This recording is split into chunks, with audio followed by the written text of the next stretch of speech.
Hi. Hi, I'm Kathy. And I'm Maddie. And we are Wheelchair Adventures.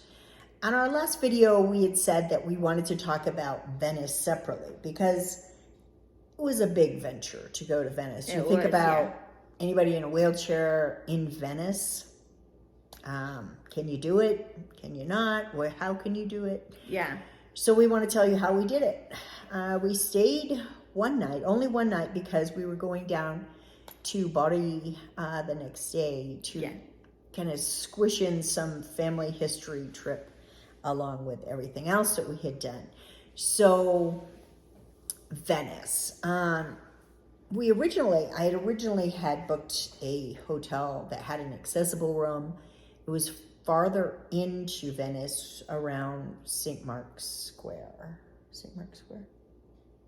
Yeah, that sounds about right. Ooh. Yeah. But I've seen so many places. I don't know. But wow. I know. We saw a lot of places. Mm-hmm. But my husband went to Venice. We went to Alaska in August, and my husband went to Venice on a quick trip just to do some recon work to see if this was going to all work out for Maddie. To see if it was accessible. Right, to see how we could do it, how we could let Maddie see Venice. So he knew a lot of it. He knew a lot of information about Venice and the accessibility. So right before he had left, I found another hotel that was right by what's called the People Mover. And if you don't know what that is, there's one area on the outskirts of Venice where cars can park, buses can leave you off, the last point at which you can come into Venice in a vehicle before it's all canals. Yep. So the hotel that I found was an AC Hotel, AC Hotels Venezia.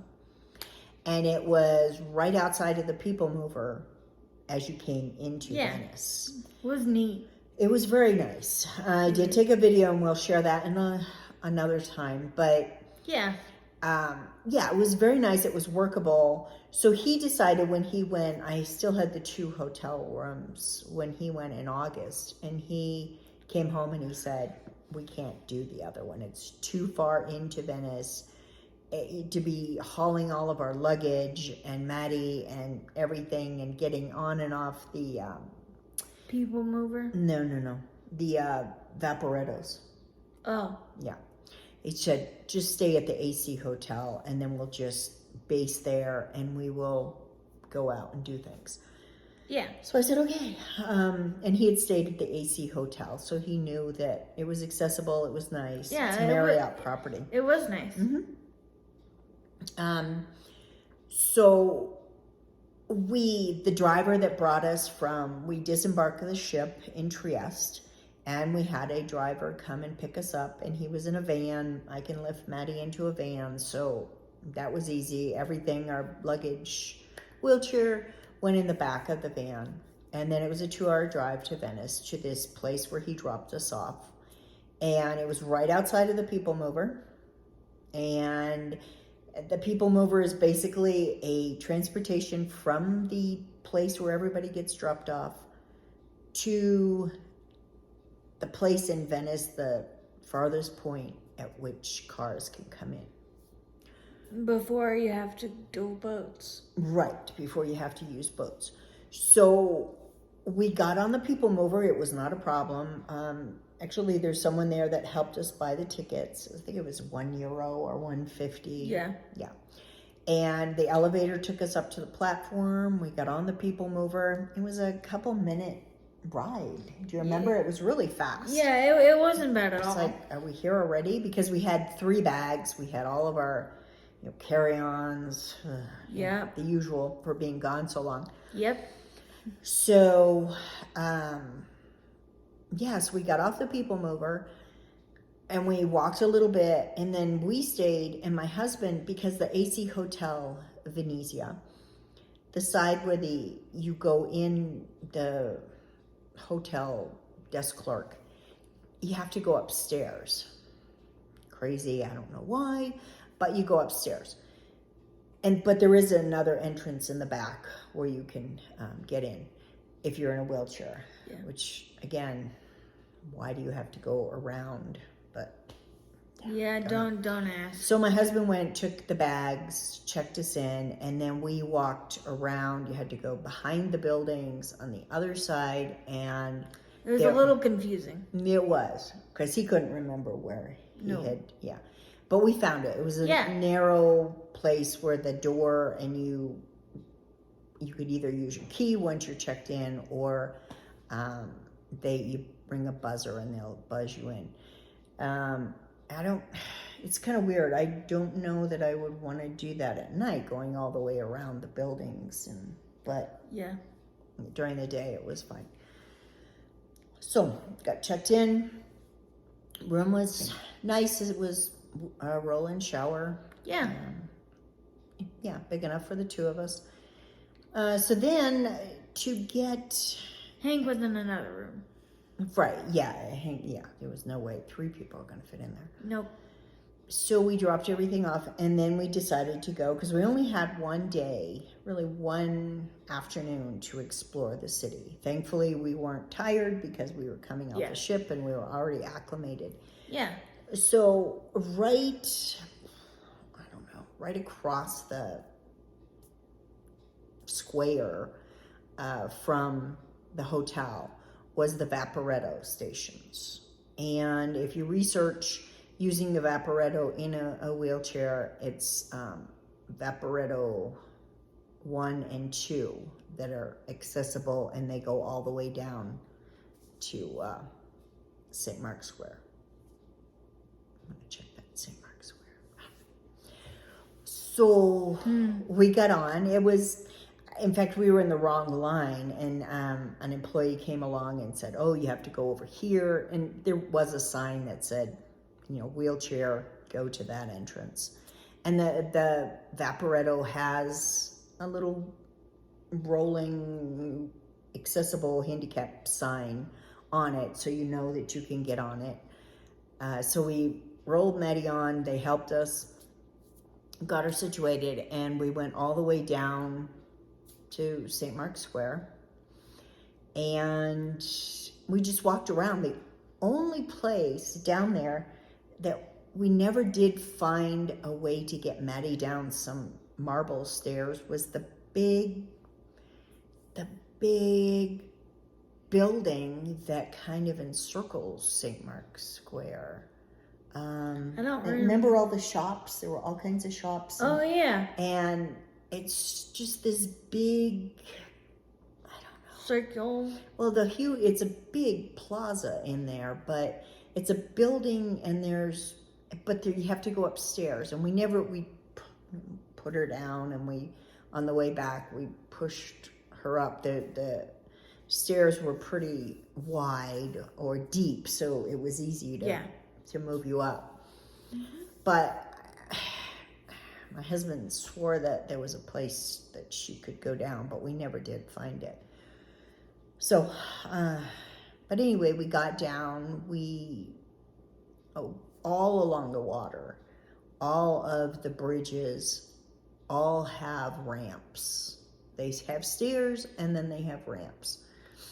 Some of them can be kind of steep, but it is really awesome. Yeah, I mean, we were out for 5 or 6 hours, just walking around. We walked around there, and then we found, almost at the end, we found a little neighborhood that we thought, it was a pretty big street. Oh yeah. I remember we went down there, and even in that neighborhood, there was a bridge that had an accessible ramp that went over. Mm-hmm.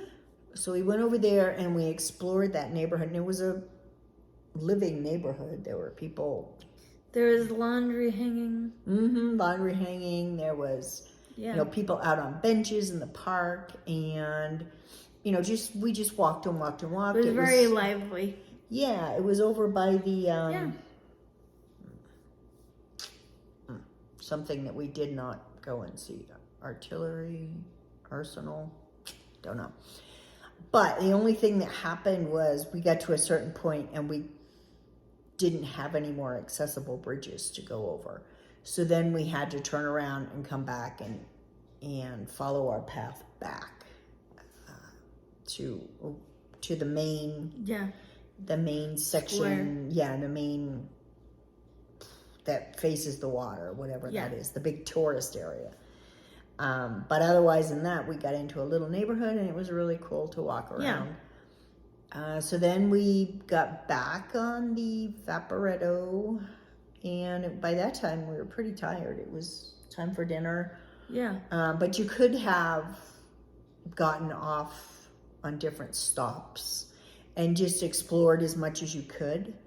And then you get back on to the Vaporetto. The one thing, my husband could buy a 24-hour pass to the Vaporetto, but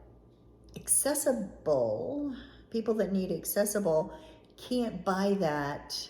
They have to buy €1.50 per trip, but their helper, their aide gets on free. That's awesome. So yeah, that worked out well. So yeah, we only went down to the main tourist area because that was enough. We walked and walked and walked and walked, and we sat in some cafes. Oh yeah, that's where I had the chocolate chip gelato, I believe. Yeah, the Penguin. Yes. It was some type of Penguin gelato place. Yes, you had the chocolate chip gelato. Mm-hmm. We sat in the cafe, and remember we had pizza. You and I had pizza. Yeah. Remember? It wasn't that good. And then the smokers. Yeah. Smokers are bad there. Yeah, smokers are bad in Europe. And we love to sit in the cafes, but my allergies, I got something just from all the smoke, and everybody's got to smoke. If you have asthma, then that's a bit of a concern. Yeah, it is. It's bad. Because we love to sit outside. We love to people watch just like everybody else. Yeah. But these smokers are just... Anyway. So yeah, Venice was accessible. I mean, it wasn't... You couldn't have free reign, but there were certainly places where you could go and you could explore and you could really get to see the whole city. You know, some people only go to the tourist areas, and we try to avoid those just because we like to explore, like, right. And I don't want to be surrounded by everybody. I like to go into neighborhoods and see how people live and see the real Venice. So but it was very nice. You just have to look out for the boats, the Vaporettos that have the little accessible or handicap sign on them. Water taxis, I don't think are accessible, but I don't know. Maybe if someone has been there and has used a water taxi. Someone asked me if we'd gone on a gondola, and I'm thinking, oh no. I mean, how could a gondola ever be accessible? Yeah, no. But we did not try that out.